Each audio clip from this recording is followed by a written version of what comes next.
নবান্নে 4 জন এনসিপিআই সাংসদ যারা রাতে নবান্নে যান এবং তাৎপর্যপূর্ণভাবে তাদের মধ্যে 3 জনই মুর্শিদাবাদের সাংসদ।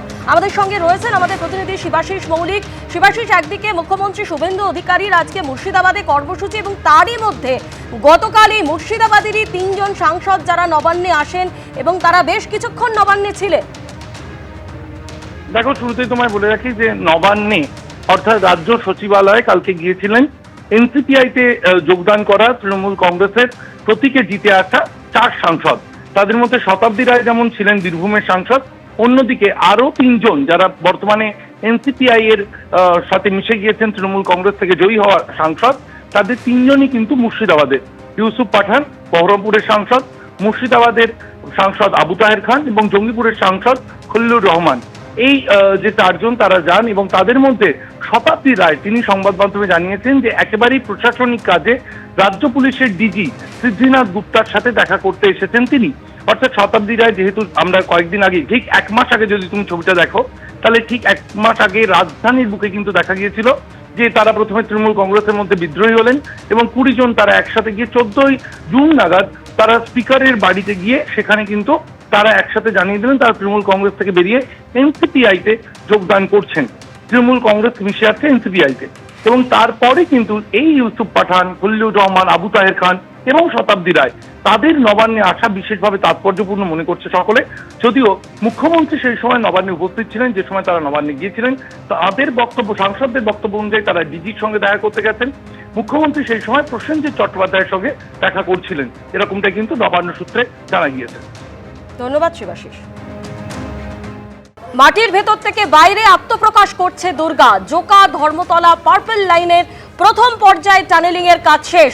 আমাদের প্রতিনিধি অরিত্রিক ভট্টাচার্য আমাদের সঙ্গে রয়েছেন। অরিত্রিক, 1 বছর আগে এই টানেল করার কাজ শুরু করেছিল দুর্গা, আর কিছুক্ষণের মধ্যেই মাটির ভেতর থেকে বাইরে আত্মপ্রকাশ করতে চলেছে দুর্গা।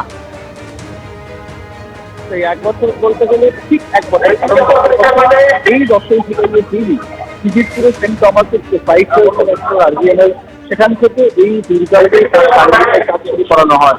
2টি টানেল পাশাপাশি কাজ শুরু করে দুর্গা এবং দ্বিতীয়। দুর্গা আজকে জুড়ে কাজ শুরু করেছিল, তার 1 মাস পরে দ্বিতীয় কাজ শুরু করেছিল এবং এখনো পর্যন্ত যেটা জানা যাচ্ছে দিব্যা যে দ্বিতীয় টানেল সেটাও কিন্তু নির্দিষ্ট সময় এখানে ভিক্টোরিয়া এসে পৌঁছবে। এখন এই দিনটা অত্যন্ত গুরুত্বপূর্ণ, কারণ জোকার যে লাইনটি যেভাবে আইআইএর মধ্যে যাবে আরো ওদিকে বাড়ানো হচ্ছে সেই লাইন মোমেন্টে আগে থেকে ধাপে ধাপে সেই লাইনটি মাটির নিচে ঢুকতে শুরু করে এবং এই অবস্থায় এটা ধর্মতলা অবধি যাবে।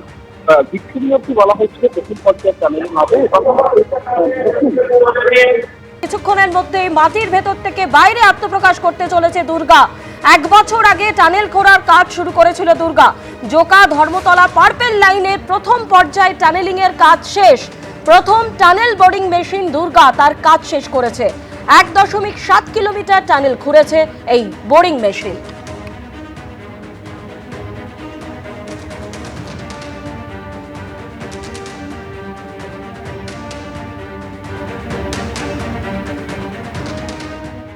সকাল থেকে বৃষ্টি, স্ট্যান্ড রোডে ভেঙে পড়ল গাছ। স্টেট ব্যাংকের সদর দপ্তরের কাছে ভেঙে পড়ল গাছ। গাছ ভেঙে ওই রাস্তায় যান চলাচল ব্যাহত। এই মুহূর্তে আপনারা দেখতে পাচ্ছেন সেখানে গাছ সরানোর কাজ চলছে। সরাসরি আমাদের প্রতিনিধি সন্দীপ সরকার আমাদের সঙ্গে রয়েছেন। সন্দীপ, একদিকে বৃষ্টি পড়ছে, আমরা দেখতে পাচ্ছি এত বড় একটা গাছ এভাবে রাস্তা একেবারে বন্ধ করে দিয়েছে, অন্যদিকে যানজট, সব মিলিয়ে ঠিক কি পরিস্থিতি? দেখো, অফিস টাইম শুরু হয়েছে এবং তার মধ্যেই গুরুত্বপূর্ণ রাস্তা হাওড়ার দিকে যাওয়ার স্ট্যান্ড রোড তা কিন্তু বন্ধ রয়েছে। ঠিক যে জায়গায় গাছটা ভেঙে পড়েছে তুমি দেখতে পাবে, আমার পিছনে সেই গাছ রয়েছে। ঠিক ডান দিকেই ভারতীয় স্টেট ব্যাংকের যে আঞ্চলিক সদর দপ্তর, পাশেই নবমহাকরণ নিউ সেক্রেটারিয়েট বিল্ডিং, আর কিছুটা দূরেই কলকাতা হাইকোর্ট। অর্থাৎ একটা গুরুত্বপূর্ণ রাস্তা, সেই গুরুত্বপূর্ণ রাস্তা কিন্তু এই মুহূর্তে একদম অফিস টাইমে বিপর্যস্ত বলা যেতে পারে। যান চলাচল স্ট্যান্ড রোডের এই অংশে বন্ধ করে দেওয়া হয়েছে। যানবাহন ঘুরে এখান থেকে যানবাহন ঘুরে ফেয়ারলির দিক থেকে যানবাহন চলাচল করছে। মাঝের যে অংশটা হাইকোর্ট থেকে ফেয়ারলি প্লেস পর্যন্ত মাঝের এই অংশ স্ট্যান্ড রোড বন্ধ রয়েছে। বুঝতেই পারছো স্বাভাবিকভাবেই হাওড়া যাওয়ার এরকম গুরুত্বপূর্ণ রাস্তা অফিস টাইমে বন্ধ হয়ে যাওয়াতে যানজটের পরিস্থিতি তৈরি হয়েছে একটা অংশে শহরের। এই যে গাছটা পড়েছে তা মোটামুটিভাবে আধ ঘন্টা 40 মিনিট আগে হুড়মুড়িয়ে ভেঙে পড়ে। তখন এই গাছের নিচে একটি গাড়ি চাপা পড়ে গিয়েছিল। সেই গাড়িটিকে প্রথমে সরানো হয়, একটি ছোট পণ্যবাহী গাড়ি, যে পণ্যবাহী গাড়িটি এই গাছের তলায় চাপা পড়ে গিয়েছিল। ওই গাড়িতে যিনি চালক ছিলেন এবং যিনি সহকারী ছিলেন, চালক এবং সহকারীকে কোনো রকমে বের করা হয়েছে। গাছের ডালপালা কেটে সেই গাড়িটিকে আগে বের করা হয়, কিন্তু এই বিশাল গাছ সরাতে আরও বেশ খানিকটা সময় লাগবে তা বলাই যায়। এবং এই গাছ কাটার এবং গাছ সরানোর, ডালপালা সরানোর প্রক্রিয়া কিন্তু শুরু হয়েছে।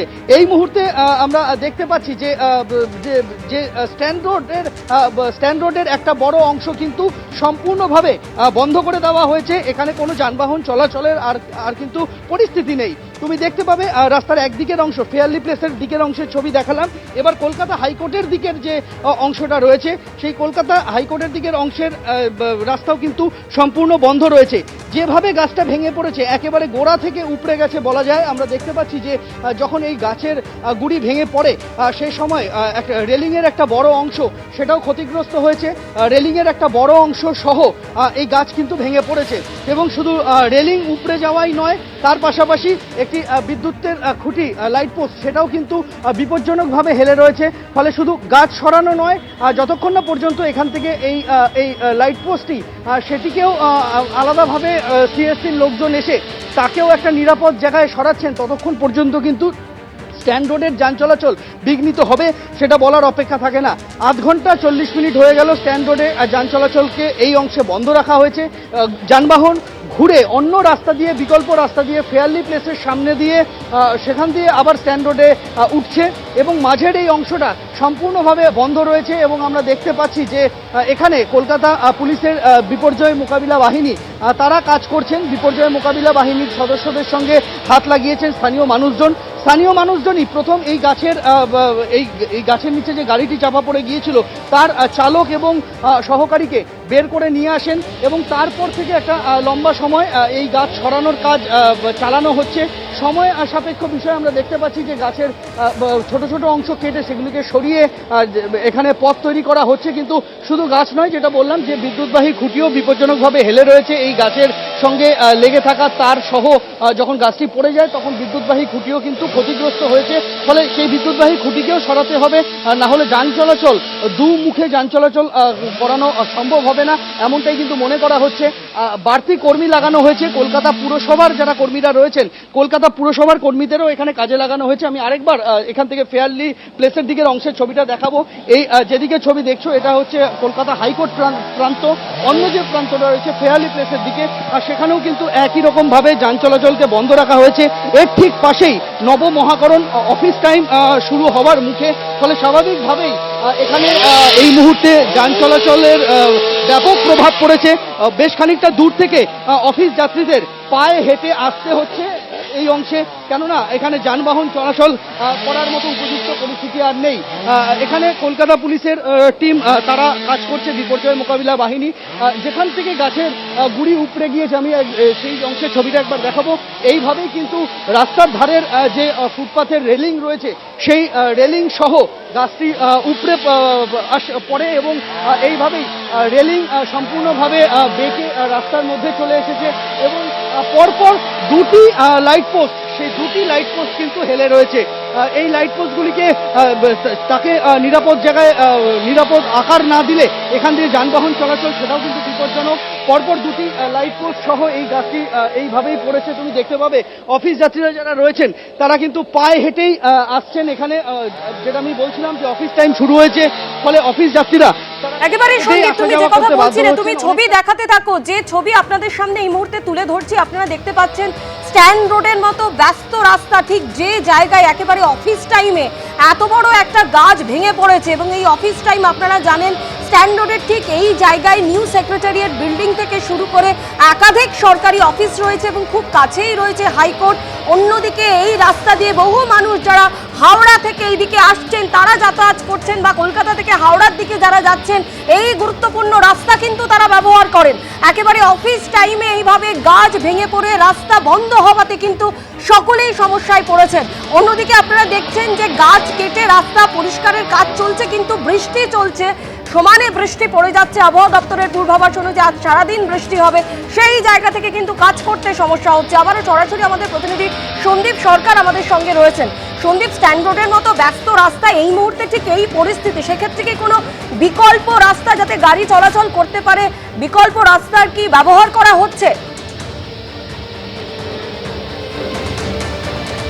দেখো, স্ট্যান্ড রোড থেকে এই সময় যানবাহন যে হাওড়ামুখী যে যানবাহন চলাচল, সেই হাওড়ামুখী যানবাহন চলাচল কিন্তু বিপর্যস্ত হয়েছে তা বলাই যায়।